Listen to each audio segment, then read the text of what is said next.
لائیں کہے کہ ہمارا رب اللہ ہے، پھر اس پر جم جائیں۔ ان پر فرشتوں کا نزول ہوتا ہے، نہ کوئی غم کرو نہ خوف، خوشیاں مناؤ جنت کی جس کا تم سے وعدہ کیا گیا تھا۔ اللہ کی ربوبیت پر اطمینان جب انسان کو ہو جاتا، میرا رب اللہ ہے، ربی اللہ، انسان کے لیے نہ کوئی کھٹکا، نہ کوئی خطرہ، نہ کوئی خوف، نہ کوئی حزن۔ جو کچھ ہو رہا ہے کس کے اذن سے ہو رہا ہے؟ اللہ کے اذن سے۔ اللہ کے اذن کے بغیر پتا تک نہیں ہلتا۔ یہ کوئی اندھا بہرا مادہ نہیں ہے جس سے مجھے کوئی خوف ہو۔ اندھا بھینسا چلا آ رہا ہو اس سے تو ڈرنے کا ہر انسان کو ڈرنا چاہیے، نہ معلوم کس کو ٹکر مار دے۔ لیکن نہیں، اس کائنات کو چلانے والا ایک سمیع و بصیر خدا ہے، وہ جو میرا دوست ہے، میرا ولی ہے۔ اللہ ولی الذین آمنوا یخرجہم من الظلمات الی النور۔ اللہ اہل ایمان کا ولی ہے، ساتھی ہے، پشت پناہ ہے، مددگار ہے، حمایتی ہے۔ بتائیے جسے یقین ہو جائے کہ اللہ میرا مددگار، اللہ میرا محافظ، اللہ میرا پشت پناہ، اللہ میرا حمایتی، اس کے لیے کوئی خوف ہوگا؟ اس سے کوئی ڈر ہوگا؟ میں مثال دیا کرتا ہوں ایک بہت سادہ پنجاب کے دیہات کی۔ وہ بڑا چودھری ہے اور کوئی غریب کسان ہے۔ اس غریب کسان کے جانوروں کو ہر وقت اندیشہ ہوگا چوری کا، کوئی میری بھینس کھول کر نہ لے جائے، کوئی میرا بیل کھول کر نہ لے جائے۔ لیکن جس کے بارے میں یہ سب کو معلوم ہو کہ وہ جو بڑا چودھری ہے وہ اس کا دوست ہے، اس کی بچیا کو کوئی خوف ہوگا؟ اس کی بھینس پر کوئی ہاتھ ڈالے گا؟ اسے کوئی اندیشہ ہوگا؟ نہیں۔ کیوں؟ کہ وہ بڑا چودھری، بڑا اس کا یہاں کا سردار، جاگیردار، سب کو معلوم ہے وہ میرا دوست ہے، کوئی میرے خلاف اقدام نہیں کر سکتا۔ اس دنیا میں یہ چھوٹی سی بات اگر آپ کے دلی اطمینان اور سکون کا باعث بن سکتی ہے تو ذرا تصور کیجئے۔ میں لفظ تصور استعمال کروں گا صرف اس لیے کہ اس کا ہم جس کو کہتے ہیں ادراک اور شعور کر نہیں سکتے، اگر کے ساتھ کر سکتے۔ اگر یقین ہو کہ اللہ میرا مددگار اور یقین ہو کہ اللہ ہر آن میرے ساتھ ہے، پھر کوئی خوف؟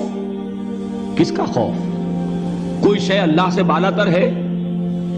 کوئی قوت اس سے زیادہ طاقتور ہے؟ کوئی اس کے ارادے کو بدلنے والا ہے؟ کوئی اس کی مشیت کے آڑے آنے والا ہے؟ یہی بات ہے جو حضور نے فرمائی۔ یہ ایمان کا حاصل ہے لب لباب، کہ دیکھو اچھی طرح اس بات کو ذہن نشین کر لو، اگر تمام انسان مل کر تمہیں کوئی نقصان پہنچانا چاہے نہیں پہنچا سکتے، مگر جو کچھ اللہ نے لکھ دیا ہو، اور تمام انسان مل کر تمہیں کوئی نفع پہنچانا چاہے نہیں پہنچا سکتے، مگر وہ شے جو اللہ نے طے کر دی۔ آپ پھر میں کہوں گا ذرا طاری کیجئے، اسے فرض کیجئے، اسے سوچئے۔ اگر اس حدیث پر ہمارا دل ٹھکا ہوا ہو تو کسی سے ڈر ہوگا؟ یہ مجھے نقصان نہ پہنچا دے، یہ میری رپورٹ خراب نہ کر دے، یہ میری انکریمنٹ نہ رکوا دے، یہ میرا یہ نہ بگاڑ دے، یہ میرے یہ نقصان نہ پہنچا دے۔ اس کا ڈر، اس کا ڈر، اس کا خوف، اس کی خوشامد، اس کے لیے جا کر طرح طرح سے اپنی عزت نفس کو ذلیل کروانا اس کے سامنے، یہ سب کچھ کیوں کرتا ہے انسان؟ جب سمجھتا ہے کہ اس کے ہاتھ میں میرا کوئی نفع ہے، اس کے ہاتھ میں میرے لیے کوئی ضرر ہے، یہ مجھے کوئی غضب پہنچا سکتا ہے، یہ مجھے کوئی نقصان پہنچا سکتا ہے، یہ میرا کوئی کام بنا سکتا ہے، یہ میری کوئی ضرورت پوری کر سکتا ہے، اسی کا نام شرک ہے۔ جہاں آپ نے یہ سمجھا کہ غیر اللہ کے اندر کوئی طاقت موجود ہے، وہی شرک ہے۔ بتوں سے تجھ کو امیدیں، خدا سے نو امیدی، مجھے بتا تو صحیح اور کافری کیا ہے؟ شرک تو یہ ہے۔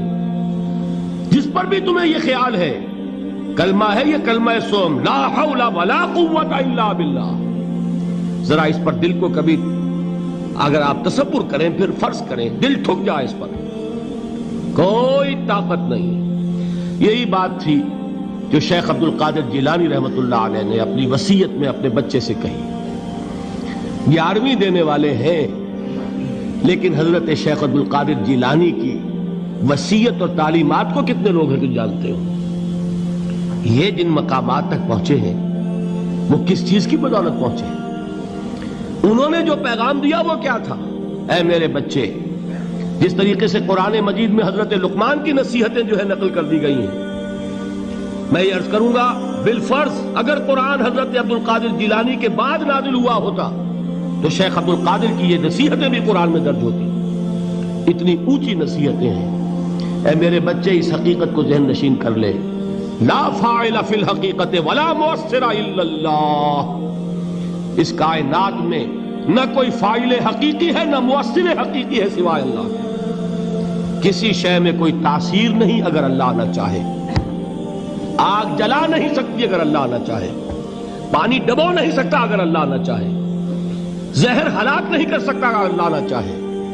کوئی چیز فائدہ نہیں پہنچا سکتی اگر اللہ نہ چاہے. تو در در پہ کیوں سر جھکاتے ہو؟ در در پر کیوں جبیں سائی کرتے ہو؟ سب کے سامنے کیوں ہاتھ پھیلاتے ہو؟ ایک اللہ سے مانگو. ایک اللہ کے سامنے زمین پر اپنی جبین رکھو. لا فاعل فی الحقیقت ولا مؤثر الا اللہ. نظر آتا ہے ہمیں کہ پانی پیاس بجھا دیتا ہے. پیاس بجھانے کی صلاحیت پانی میں نہیں ہے، اللہ کے اذن سے. کھانا بھوک مٹا دیتا ہے، بھوک مٹانے کی صلاحیت کھانے میں نہیں ہے، اذن رب میں. دیکھیے یہی یقین تھا. حضرت موسیٰ علیہ السلام کا واقعہ یاد کیجئے. سامنے سمندر آ گیا ہے، قوم دیکھتی ہے پیچھے کہ گرد و غبار کا طوفان ہے. معلوم ہوا کہ فرعون اپنے لشکر سمیت آ گیا ہے. لشکر جب چلتا تھا تیز رفتاری کے ساتھ تو گرد و غبار کا جو طوفان اٹھتا تھا اس کا تصور کیجئے. اور لمحہ بلمحہ وہ قریب آ رہا ہے. پوری قوم نے کیا کہا؟ اے موسیٰ انا لمدرکون، اے موسیٰ ہم کو پکڑے گئے. قرآن مجید نے تو یہاں وہ باتیں نہیں لکھی ہے، لیکن تورات میں یہ درج ہے کہ بنی اسرائیل جھگڑنے لگے، دست و گریبان ہو گئے موسیٰ کے ساتھ. موسیٰ ہمیں یہاں مروایا لا کر، اس سے تو ہم ہی بہتر تھے. وہاں کھانے کو ملتا تھا، زندگی تو تھی، بیگار ہم کر رہے تھے، موت تو نہیں تھی. اب جو کچھ ہوگا اس کا تصور کرو، جس طریقے سے ہمارے ٹکڑے اڑائے جائیں گے. تو لڑ رہے ہیں حضرت موسیٰ علیہ السلام سے. یہ تورات کی تفصیل ہے. قرآن میں صرف اتنا آیا ہے، پریشان ہو کر انہوں نے کہا انا لمدرکون، موسیٰ ہم تو پکڑے گئے. اس وقت موسیٰ کا جواب کیا ہے؟ کلا ان معی ربی سیہدین. نہیں، میرے ساتھ میرا رب ہے، وہ راستہ دے گا. بتائیے کہاں راستہ نظر آ رہا ہے؟ یہ ہے ایمان بالغیب. راستہ نظر نہ آئے تب اللہ پر یقین ایمان ہے. جیب میں پیسے ہوں اور تب دل کو اطمینان ہے تو ایمان کس پر ہوا؟ پیسے پر، اللہ پر نہیں. جب وسائل و ذرائع نہ ہو اور پھر یقین ہو کہ اللہ مسبب الاسباب ہے، وہ اسباب کا پابند نہیں ہے، وہ اسباب کا محتاج نہیں ہے، اسباب اس کے محتاج ہیں. اگر یہ یقین ہے تو اللہ پر ایمان ہے. یہ نہیں ہے تو تمہارا ایمان اسباب پر ہے، وسائل پر ہے، ذرائع پر ہے، مادیات پر ہے، اللہ پر نہیں. اس وقت کہاں راستہ تھا؟ کوئی راستہ تھا؟ سمندر ہے اور ادھر سے لشکر آ گیا ہے. کلا ان معی ربی سیہدین. اب دیکھیے ایمان کہہ دینا آسان ہے، ہوا معکم اینما کنتم، جہاں کہیں بھی تم ہوتے ہو اللہ تمہارے ساتھ ہوتا ہے. لیکن اس کا یقین قائم ہو جائے تو زمین و آسمان کا فرق واقع ہو جائے.